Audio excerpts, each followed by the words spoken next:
Okay, so welcome back to the program. With me on the phone is Iurii Shuvara. And Roman, you were going to converse with him just briefly in Ukrainian, using the Ukraine language. Go Yes. ahead. Привіт, Юрій, як все коло вас? Все добре, все добре. Юрій, дуже Я- приємно з тобою говорити і розумію, що твоя родина знаходиться в Західній Україні, правда? Так. Вони на даний момент в безпеці, але все рівно тяжко. Так, то є тяжкий час для України, але ми думаємо, що перемога буде і що все доведеться до порядку. Ви знаєте, добро завжди виграє. Так, Це так, історія показала, що добро завжди виграє в зла. так. То я тепер передаю назад мікрофон до Джіні. Окей. Well, welcome again, Iurii, to the program. It's a treat to hear your native language said, and it's really special that America is still the melting pot where we bring people from around the world here to become U.S. citizens here for freedom.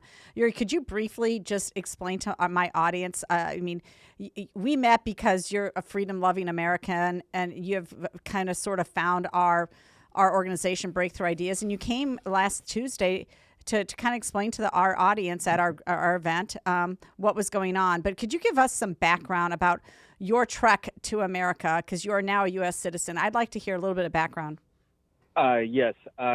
So in 2014, so like 8 years ago, I won a green card lottery. It's kind of like diversity lottery. So if you win that, if you will go all through that process, you can come to United States and get the green card. And in 5 years, you have a right to apply to become a citizen. So I finished, you cannot call it like law school or something like that, so I have a background in law. And I won a green card, and I thought, this chance is one time in a life. And the main reason why I came here is to learn how people live here, what the values, and what is freedom. What the values of freedom, to be free person, have a rights. It's all about Constitution, and all hard work what did the people who lived here 100 years ago, 70, 50. And the main values of United States, because for me personal, United States, it always was some kind of like new world, new standard, like the place where you can really have a rights and a voice, and and I came and became a citizen, and after that I joined the Republican Party. Joined the Republican Party because, the main values of right side, it's family, work, God, and all other things what is United States, American dream.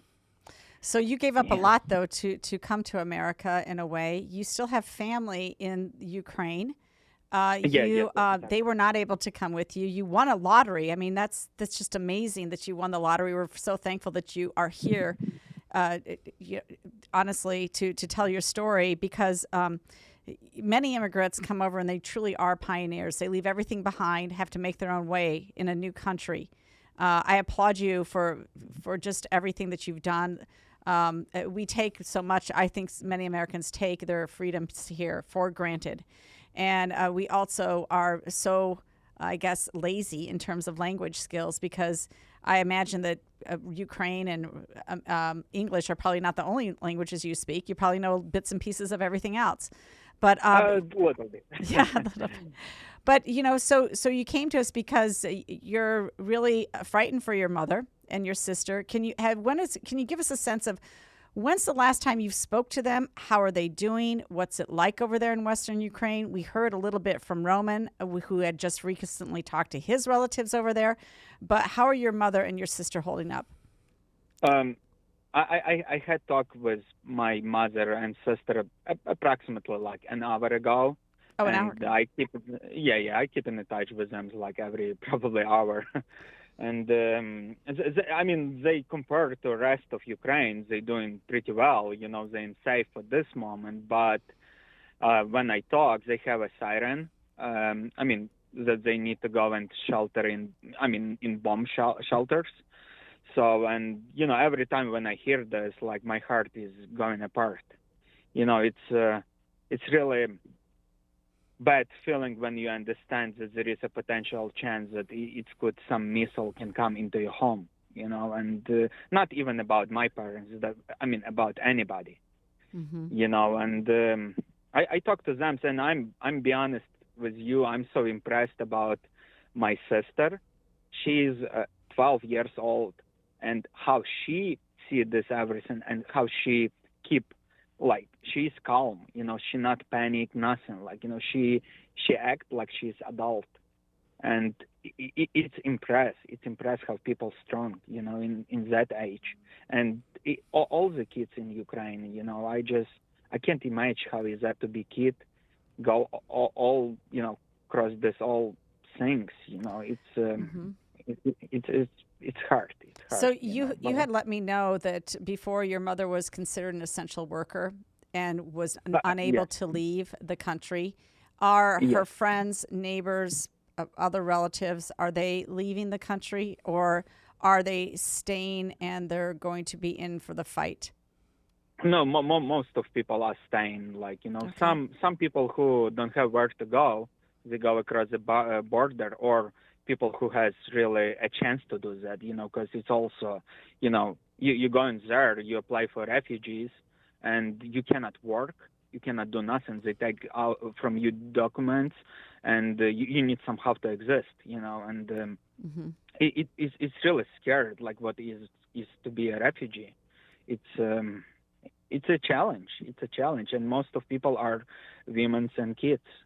Roman, how about you? How about your family in that regard? What is their attitude towards staying or fleeing, or is it because is it mainly Ukrainians, Kyiv residents who are trying to get out of the hot spots? Is that what's happening? Is that where the refugees are coming from? That's correct, Jeannie. I mean, most of the people from Kyiv try to get out because they're being encircled. But just like Iurii mentioned, in Western Ukraine, my family members are staying put. Mm-hmm. Now, one family member said that if it comes to the end point in which Putin's going to take over all of Ukraine, heaven forbid, she says she will never raise her children in a Russian environment, in occupied country. So at that point, she has already plans to head west. But until that moment, she says she's staying put, also because her husband is serving near Kyiv. Mm-hmm. So she wants to keep that connection going. But both of her husband and the wife, they speak very English pretty well. They work for Western companies. And even their young son, who's 6.5, is learning English. So English is the language that they're teaching there in Western Ukraine. Just like Iurii said, they don't seem to have this panic level. They're resolute. They have tremendous resiliency. They're hoping and praying that the West gives them arms, good lethal arms to use. Mm-hmm. They don't expect soldiers from NATO to come in. Okay, so there is not an expectation of that. No. How about the no-fly zone? The no-fly zone, the family members said that would be very helpful to get a no-fly zone. Yes. Also, they would like to have heavy weapons, but they also have seen a great increase of men from Western Europe who immigrated from Ukraine to all over Western Europe. They're all coming back. Mm-hmm. So there's thousands of those young men coming in to serve in the military. Do they give you any indication as to whether or not they've been asked by military forces to maybe help set up perimeters in advance of perhaps a Russian going further inroads into those territories? Are they set? Are they being requested to? Oh, I don't know. I mean, there's reports of, a vodka manufacturer basically turning those bottles into Molotov cocktails. Well, Is there any view, sort of civilian emphasis on them being able to protect themselves? Have they've been handed small arms? There's a tremendous emphasis now preparing for war. People are repairing bandages. The brewery that you talked about stopped making beer, and he's making Molotov cocktails. And they're sending thousands of these Molotov cocktails to the front. Right. So Western Ukraine isn't just sitting idly by, waiting for things to happen. They're proactive. But they're also looking and seeing where the front is, where it's moving, and then their connection to their brothers, their husbands who are on the front, and trying to get word to see how they're doing. So it's to a certain degree it's calm, but they're being very careful. They've made plans in case of the inevitable. But I think the big thing that I've noticed from my family. So are they fortifying? Are they building fortifications? Are they building outlooks? Are they building places where they can fire javelins directly at a tank convoy? Well, that's on the military like side. Yes, they are. I mean, Russia's going to have a very hard time penetrating deep into Western Ukraine. Okay, why are they not taking out that 40-mile-long convoy? It was apparently a series of 22-mile-long convoys that basically got bunched up. And so why are they not, like, they're sitting ducks. And apparently Russia doesn't have air superiority, because if they had air superiority, this would be sort of we over. wonder where the Russian Air Force is. I mean, the Ukrainian Air Force is still functioning. Yes. Although it's much smaller. But President Zelensky, even before the invasion, asked President Biden for A-10 Warthogs. And no response. No response never came. So when we're talking about the 40-mile convoy, as you and I both know, with that Gatling gun in front, yes, using those huge shells, yes, that could have annihilated all 40 miles. Absolutely. By a pair of A-10s going on a strafing run. But that was not provided. Now the question, why the Ukrainians aren't attacking it, not sure. Whether it's a tactic, whether they're waiting, whether they're trying to do something else, or whether they're just waiting for the right moment to take them out. It's true. So the Russians are attacking from the north into Kyiv. They're attacking from the east and also from the south. Okay, so is their Navy going to get more involved? Any word on that? I'm reading that the Russian naval infantry in the Crimea area continue to prepare for amphibious operations, which would most likely occur near Odessa. Well, Odessa is a very important port. I mean, a lot of items come through from the sea, so Odessa is a major port that Ukraine's going to be defending. So far, Odessa is still independent, free of the Russians coming in. But of course, I think that's a critical place where Putin wants to capture. What's your relationship with Turkey? Are you somewhat surprised that they have cut off, ship traffic into the Black Sea area? Well, I am. And then on the other hand, I was pleasantly surprised that they provided the Ukrainian military drones. That's awesome. And these drones they're using to also hit the Russians and their vehicles. So I don't know how many they have, but it's a thankful development that the Turks have given these items to the Ukrainian military. Iurii, does your mom talk about where she works at a power plant as being perhaps a target of Russian attack? And does that worry her, or what's that like? Of course it is. She worried, I mean, it's a good question. We the problem in what? Like, we don't know what the plans on that power plant, because or they want to capture it or they want to destroy it, and that's why nobody understands. Because if you look on situation in Ukraine, Russians trying most of cases just to capture it, come, occupy it, and keep it, and they keep all the people inside. Of course, like she's scared because they don't know what the plans. But actually, you know what? I want to tell you a story. I had so 12 days ago. I have a friend who lives in Kiev right now, and I tried to reach him for past like 10 days approximately, and he called me back today, like probably a few hours ago, and he is still in Kiev. He is still inside in So he told me his story, what's going on there.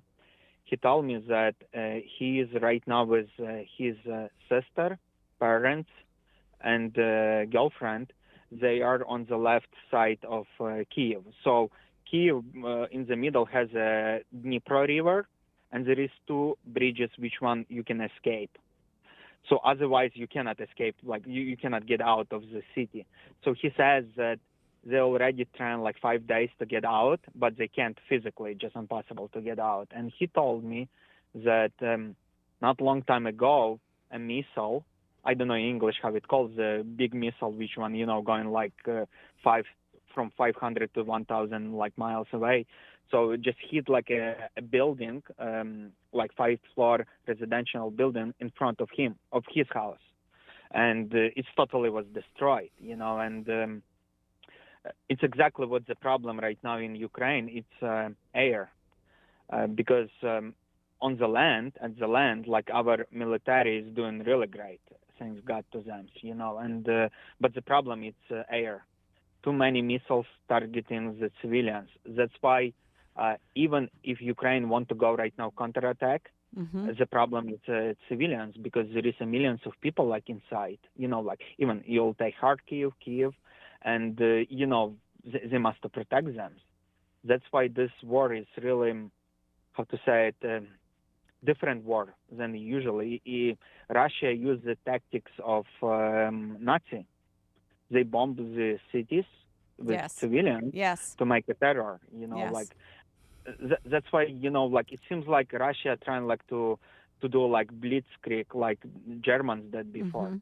Just go surround it and use the artillery to destroy the civilians to make a terror. And and I talked to my friend, and he says, I told him like go to west part of Ukraine. I'll find for you where to live. Like people will take care about you. But he says that first of all he cannot physically leave Kiev. Second of all, he says, okay, we'll run, but what's the point of life if we'll lose the Ukraine? And it's like 40 million of people live there. So wow. It's so complicated. It's really complicated, when it's complicated, but it shouldn't be. Russia unprovoked aggression into a country that was doing no harm to them. Unprovoked aggression that has not been arrested at this point in history. This is definitely a battle that the Ukrainians are going to have to fight out. But we need a Lend-Lease program. We need to support them in all their endeavors. It would be great for them to have this victory. It would show the strength of the people, the strength of the country for them to have it. That is what we're praying for. We need to do everything possible to not trip World War III, but to let the Ukrainians be successful against this. And I think part of this is what I find very interesting is that both of you just commented that you had telephone calls with your relatives just hours ago from this podcast.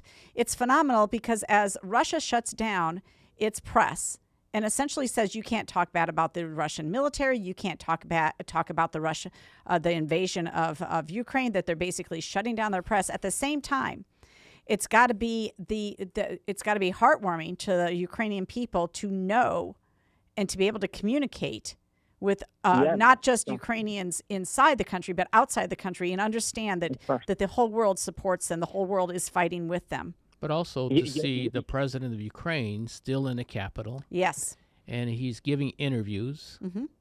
And you have this opposing view. You have Zelensky in a bunker with his commanders sitting around a table. And then you see Putin, when he was in Moscow, at a 40-foot table. He is so far removed from his generals. His generals are cowering at the end, and he's all the way at the other end. What is he afraid of? Yeah, like I can tell you that this all war, why it's so important, like that Ukraine stand and won this war, because when this war will end, it will be a message to whole planet that in 21st century you cannot do that. You cannot kill civilians, you cannot kill kids, you cannot kill women when you bomb. Like you cannot do this. It's not normal. It's not okay.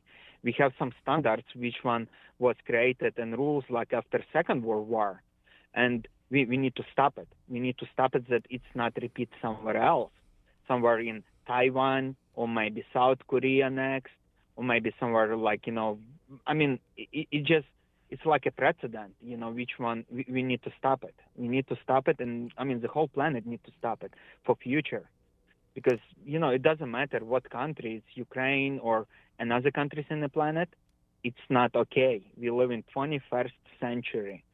Like some, I don't know, Elon Musk want to, to make a new civilizations of another planets, and the same moment we have this all crap what's going on here.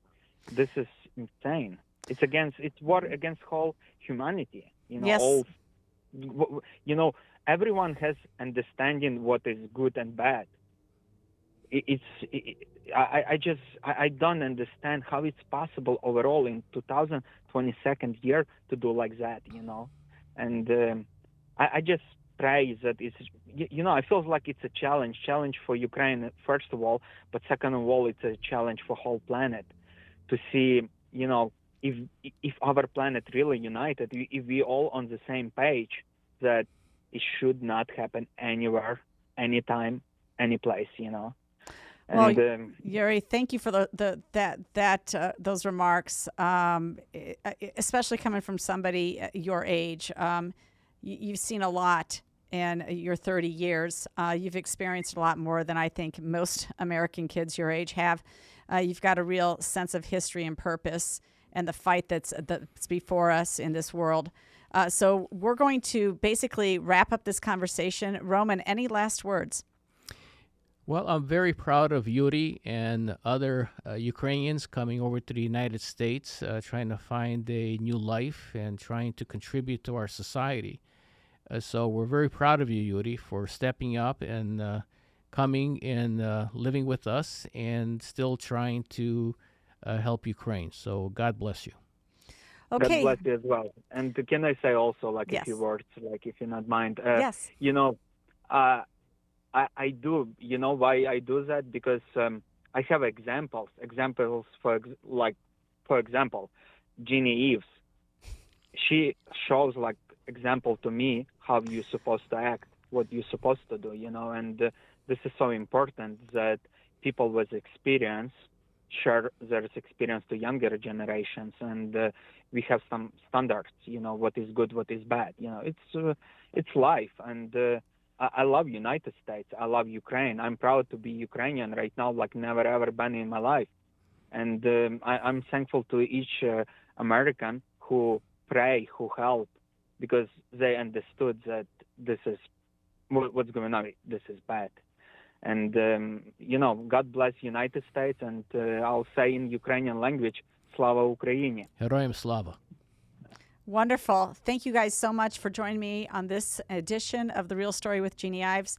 You've added a lot of insight to our listeners, and we will be back with you again because I think this is going to go on for a little bit, and we'll be checking back in with you. Thank you so much for joining my program today.